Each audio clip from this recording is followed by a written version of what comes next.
have made it very clear that this trial in the first place was unnecessary. Nigeria is wasting its time on a trial that will take Nigeria nowhere, particularly at the time Nigeria is facing serious security challenges. That's what we should be focusing on, is how to retrieve the body of the Brigadier General that was killed, if they have not. It is how to save the 35 Muslim girls that were abducted from a high school, 25 of them. It is how to save 35 Christians who were attacked and abducted live. And that's what Nigeria should concern itself with, not a flimsy, frivolous trial to jail somebody whose only crime is asking for justice, in my view. I was watching part of it because I was in court for a different matter.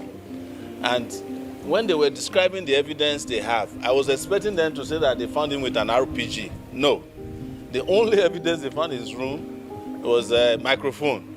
And then the biggest weapon was a radio transmitter.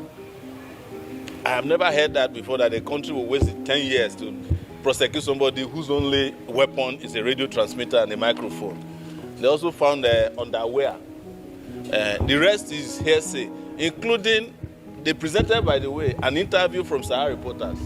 Should anybody be jailed for being interviewed by Sahara reporters? They kept mentioning it. Interview Sahara reporters, interview Sahara reporters. So if someone did an interview with CNN now, does that mean the person should be jailed? And I'm aware that they are still reading the judgment. Laboriously, you could tell that the judge is struggling. Laboriously. I'm just hoping that between the time they present the case and the time the judgment will be delivered, that common sense will prevail. And Kanu will be allowed to rejoin his family. And Nigeria, hopefully, will start facing its real challenges, of which Nnamdi Kanu is not one of them. Thank you very much. So, Kanu's brothers have alleged that the Yorubas have to communicate Igbos with what's happening. There's always excuse. And the Nigerian state manufactures hatred of ethnic groups against themselves. But ask yourself, was it a Yoruba man was it an Igbo man that jailed Awolowo? It was a Yoruba man. Abi?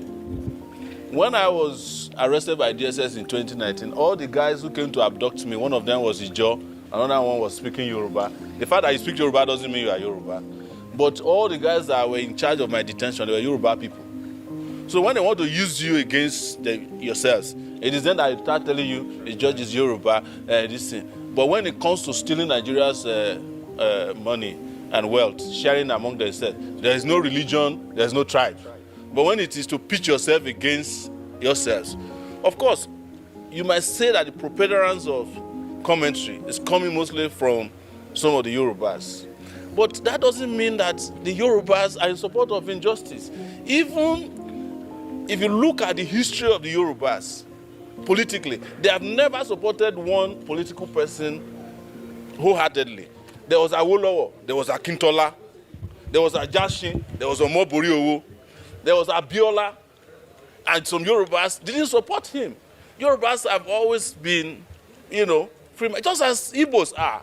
It's not every Igbo person today that supports even the agitation for Biafra. Does that mean that those people are not Igbos? It's not every Hausa person today that supports blasphemy convictions against some people who are, or even though they are Muslims. So don't let anybody use that to divide you. The person who is president of Nigeria today is a Yoruba man whose only campaign buzzword is Emilokon, is my turn. He didn't say that it's the turn of the Yorubas. And go and ask the Yorubas under this regime what they are going through. That is what the Yorubas call Enikon Loba. Now the person where you touch, now they feel him, is different from Emilokon. So you cannot be blaming, because before you know it, now Yorubas will start killing Igbos. Igbo will be killing Yorubas again, based on the misconception that the innocent, hungry Yoruba person is somehow or somewhat complicit in the nonsense that is happening against an Igbo man who is fighting for justice. Let's be careful about that, not to create that ethnic division any further. That's how they got us here. So how do you foresee a breakdown of law and order, especially in the southeast, after this judgment? There's a breakdown of law and order in Nigeria already. Any country where a brigadier general can be abducted and killed, even when he fought himself, cannot be rescued, there's a breakdown of law and order.